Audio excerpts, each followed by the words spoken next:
Yo tout le monde, j'espère que vous allez bien. Aujourd'hui on se retrouve pour un nouveau tutoriel dont je vais vous apprendre à réaliser une bannière dans le même style que le tutoriel de logo que j'avais publié il n'y a pas si longtemps que ça. Donc je vais vous apprendre à réaliser la bannière. Donc c'est parti, on se retrouve tout de suite sur Cinema 4D. Voilà, donc vous ouvrirez la Lightroom et les matériaux que vous glisserez dans la librairie de Cinema 4D. Et c'est parti.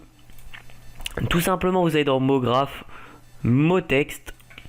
Ensuite ce mot texte vous allez dans objet, vous mettez une profondeur de 75 cm, une subdivision de 10 cm, oups je me suis trompé, une subdivision de 10 cm, enfin 10 plutôt. Le texte vous mettez ce que vous voulez, moi je vais partir du principe que je vais mettre le même pseudo, donc Drose, voilà, comme ceci. Alors c'est plutôt un Z et deux H. Voilà. Ensuite, la hauteur, on va mettre 130 cm. La police, on va partir sur du Perfect Dark. Voilà, les polices seront dans la description, enfin la police plutôt. Ensuite, vous allez dans couvercle, couvercle et biseau.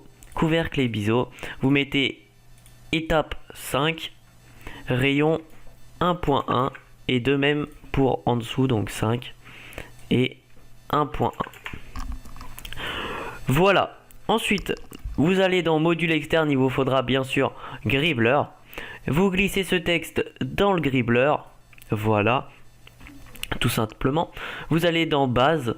Et là, alors, on va mettre 8 en 1 et max en 3. Voilà. Ensuite, ici, max, vous allez mettre à 30. Oh, hop, ça va aller plus vite. Et vous allez mettre les sparsity à 20. Voilà. Voilà. Donc là, on a plus ou moins la base du texte. Hein. On mettra les textures après. Voilà. Ensuite, vous allez dupliquer ce mot texte. Donc CTRL-C, CTRL-V. Vous allez aller dans le... Oups. Vous allez dans le petit carré vert, réseau d'atomes. Ensuite, le réseau d'atomes, vous mettez alors 0.8 en bas et 0.7 en haut. Voilà. Vous glissez le mot texte dans le réseau d'atomes. Et là, on va glisser la texture glow. Donc, c'est quoi cette texture? C'est une texture qui va un petit peu illuminer le réseau d'atomes en fait. Donc, qu'est-ce que vous pouvez faire avec cette texture? Vous cliquez dessus et là vous pouvez changer la couleur. Donc vous pouvez placer par exemple du bleu, étant donné que ça peut être modifié par la Lightroom, enfin pas plutôt par la Color Correction sur Photoshop. Donc vous n'êtes pas obligé de le modifier, enfin de changer la couleur, étant donné que vous pouvez le faire directement sur Photoshop. Mais après c'est comme vous voulez. Donc voilà, là j'ai mis la couleur bleue sur le texte. Donc ensuite on va mettre la texture un peu plus grise sur le premier mot texte et la texture noire sur le Gribbler. Voilà, comme ceci. Voilà, ça va faire en fait comme ceci. Ensuite, c'est parti. Donc là, on a notre base de notre texte. Vous pouvez donc prendre le Gribbler et le réseau d'atomes, grouper les objets et mettre texte. Voilà, pour bien organiser tout ça. Pensez à bien enregistrer, on sait jamais, ça peut peut-être bugger. Ensuite, vous allez dans l'outil carré, terrain. Vous sélectionnez le terrain. Ensuite, la taille. Alors, on va passer sur du 152 cm, du 25 cm et on va laisser à 600. Bien sûr, bien cocher sphérique pour avoir une sphère bien ronde, avec des formes. Voilà. Ensuite, vous allez dans le module externe et vous allez sur Gribbler, comme précédemment avec le texte. Donc dans base, vous mettez à 0. Vous mettez ensuite à 30 cm. Voilà, pensez à bien glisser le terrain dans le Gribbler, j'avais oublié, et retourner sur le Gribbler et donc modifier tout ça. Ensuite, donc bevel vous laissez à 5 et vous mettez max à 30 cm. Voilà. Ensuite, dans le stock de Gribbles, vous allez dans Sparsity et vous mettez 20. Voilà. là, on peut voir qu'il y a un petit peu trop de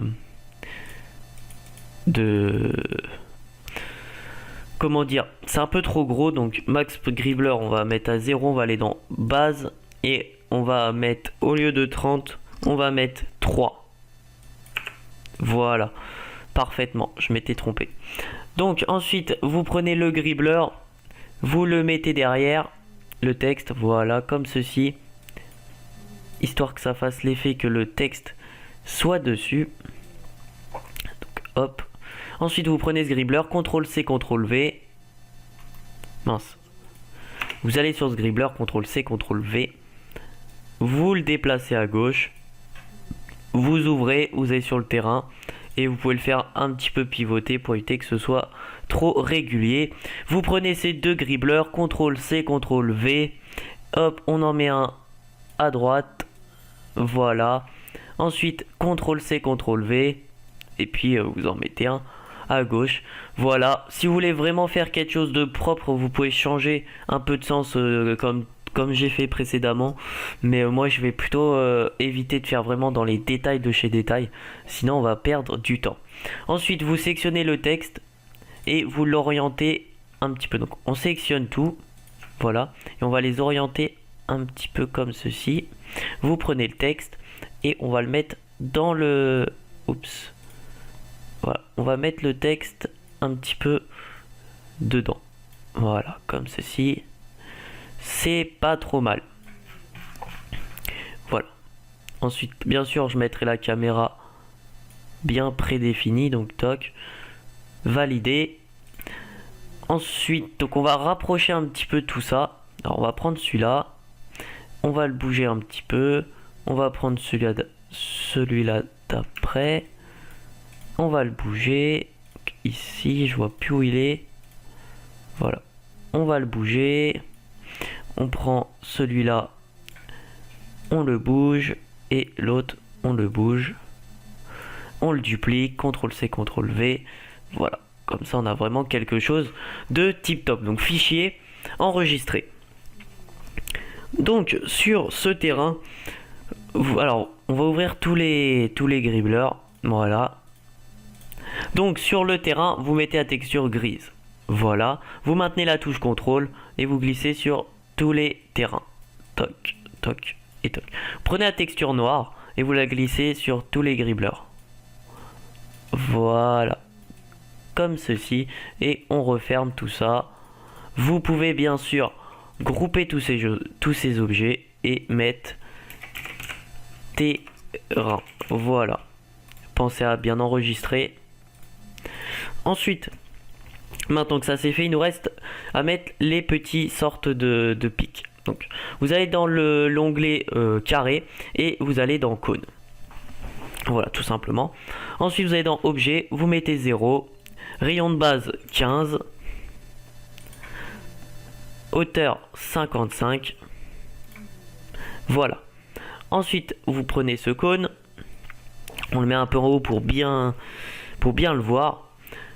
Vous allez dans module externe, vous allez dans gribbler, vous glissez le cône dans le gribbler, donc vous allez dans base, vous mettez 8 en 1, max en 3 et 5 et max 30. Voilà. Tout simplement. Ensuite, on va commencer à mettre les textures. Donc la texture bien sûr grise sur le cône, la texture noire sur le gribbler. Vous dupliquez ce cône, donc CTRL-C, CTRL-V. Vous allez donc dans l'onglet répartition, réseau d'atomes, et vous glissez le cône dans le réseau d'atomes. Voilà.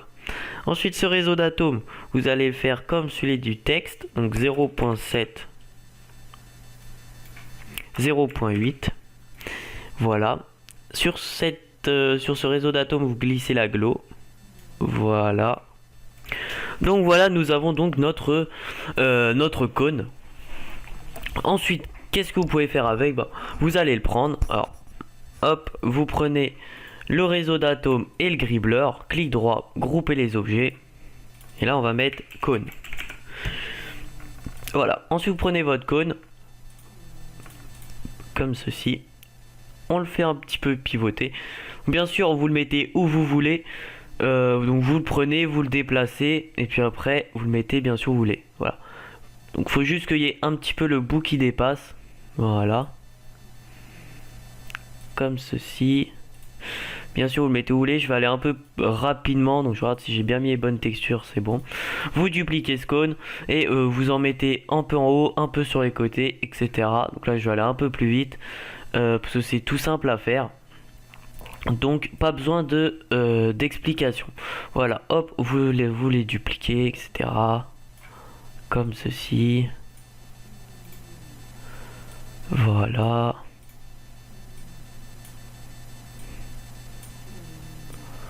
Comme ceci, on prend les trois. CTRL C, CTRL V. On va les mettre en bas.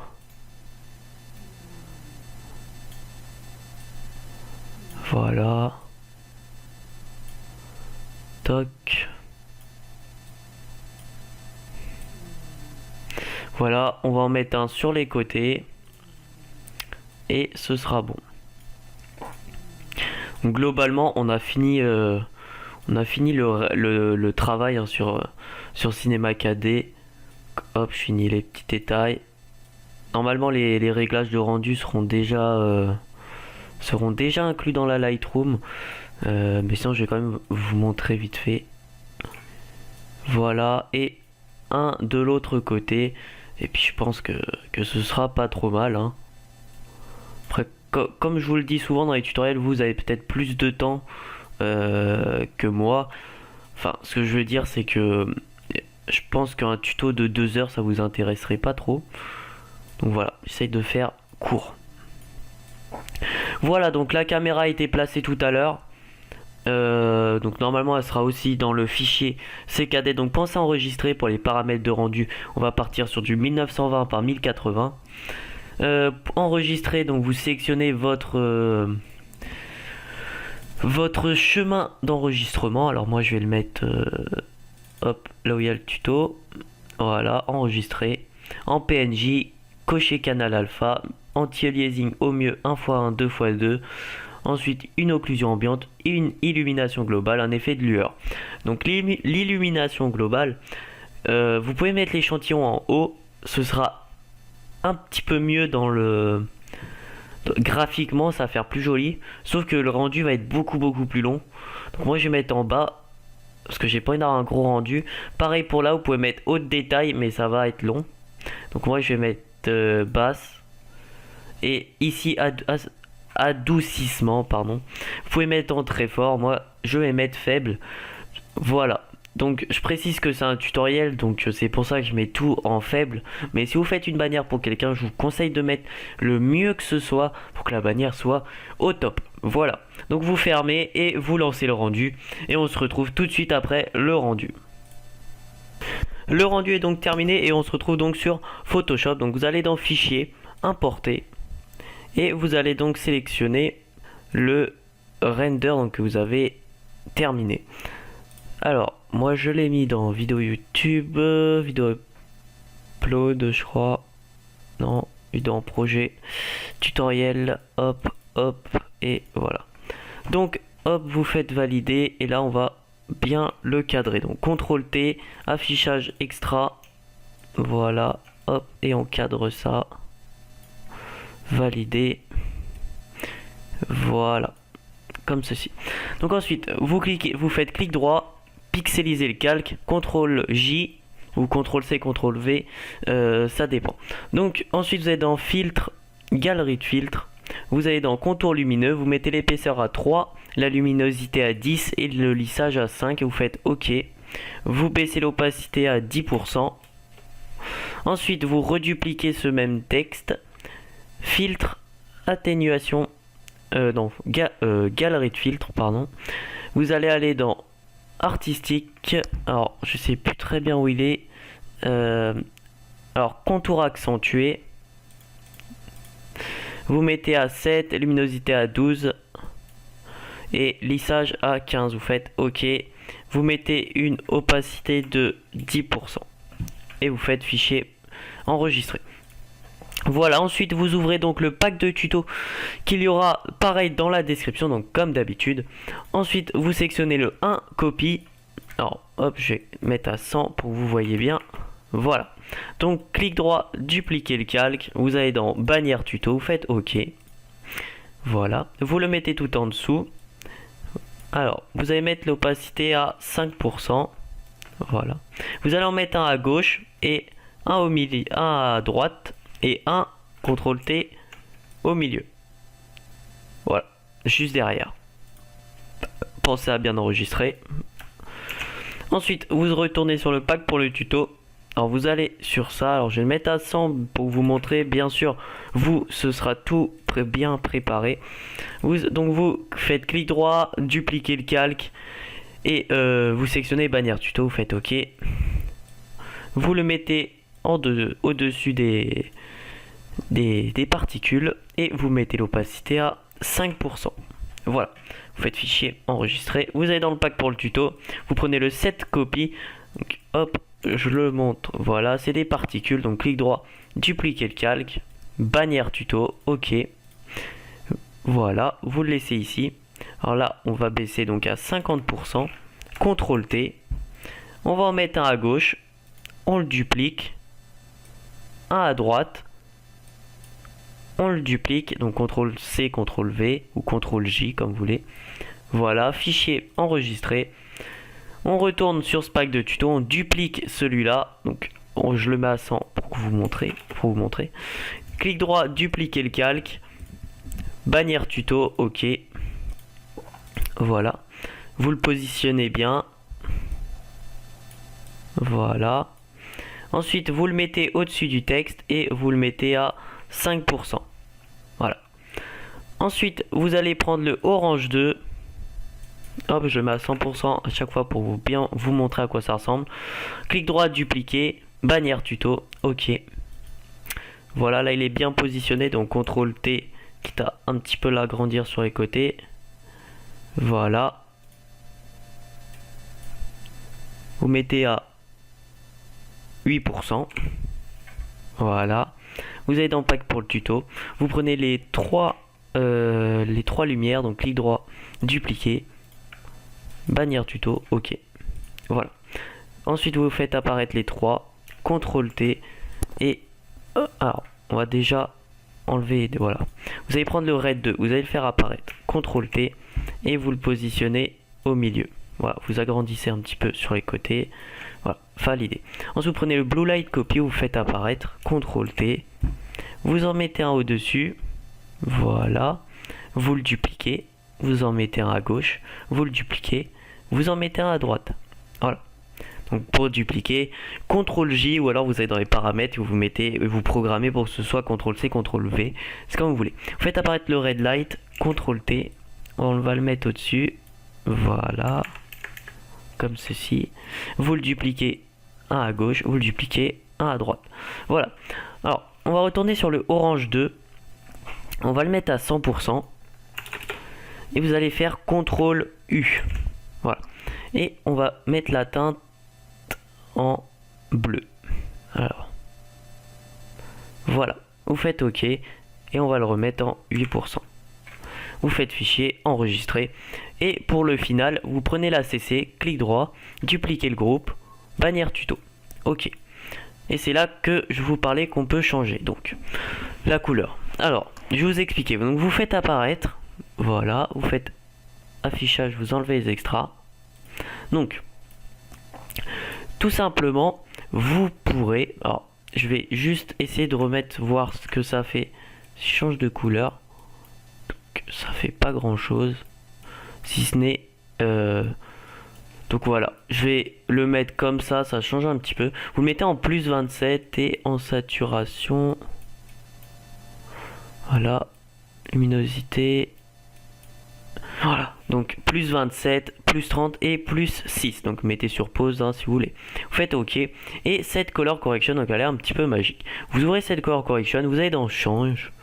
Et là, enfin change plutôt. Et là, vous pourrez modifier la couleur selon vos goûts et vos envies. En jaune, c'est vraiment pas mal. Moi, j'aime bien. Donc voilà, normalement, on a à peu près tout fait. Donc je vais vous montrer un petit détail. Si vous êtes resté jusqu'au bout, vous allez voir. Donc vous pouvez bien sûr baisser un petit peu les particules si vous le souhaitez. Vous n'êtes pas obligé. Hop, moi je vais mettre à 40%. Ok. Donc vous faites fichier, vous faites enregistrer et vous allez enregistrer pour le web et les périphériques. Et je vais vous montrer un petit truc qui peut donner un petit plus à votre bannière et plutôt à vos bannières. Donc on enregistre, je vais mettre ça dans le bureau vite fait. Voilà, enregistrer. Ça prend un peu de temps. Voilà. Donc moi je vais fermer tout ça et je vais vous montrer un petit plus. Donc vous avez fichier, ouvrir. Vous allez prendre donc votre bannière. Alors, toc toc toc. Faudrait que je la retrouve. Voilà. Bannière tuto. Vous double-cliquez dessus et dupliquez. Vous allez dans filtre, atténuation, vous allez dans flou de surface, vous mettez en 21 pixels et en seuil de 36 niveaux, vous faites OK. Vous prenez la gomme, voilà, vous mettez l'épaisseur à 400 et la dureté à 0, on va même mettre à 602, voilà, et vous allez hop cliquer à des endroits, voilà. Comme ceci. Vous baissez l'opacité du calque à 40%. Ok. Vous prenez ce même texte, vous le dupliquez, filtre, atténuation, mort flou, flou radial. Vous mettez une valeur de 32, un zoom supérieur. Vous faites OK. Et vous mettez une opacité de 20%. Voilà. C'est tout simplement, après bien sûr vous pouvez mettre une petite luminosité et contraste et bien sûr régler un peu tout ça. Après c'est vous qui voyez, voilà, vous pouvez mettre vraiment comme ça un fort contraste. Après c'est vous qui voyez. Donc j'espère que ce tutoriel vous aura plu. Si c'est le cas, lâchez un like, lâchez un com et on se retrouve pour un prochain tuto ou un prochain speed art. Je voulais aussi vous remercier pour les 1200 abonnés qui sont passés. Donc c'est parti pour les 1300. Moi franchement ça me fait vraiment plaisir. C'est vrai que c'est peut-être rien pour vous de cliquer sur le bouton abonner, mais nous youtubeurs ça nous fait vraiment plaisir. Pareil quand vous lâchez un like ou même les commentaires, j'adore répondre à tous vos commentaires, etc. Donc n'hésitez pas à en mettre, moi j'aime bien. La vidéo setup arrivera prochainement comme j'ai dit dans une autre vidéo. Tout dépendra de si j'achète ou non un autre siège DX Racer, donc je verrai. Sur ce, moi je vous dis à la prochaine pour une prochaine vidéo. Allez, tchuss. Yeah.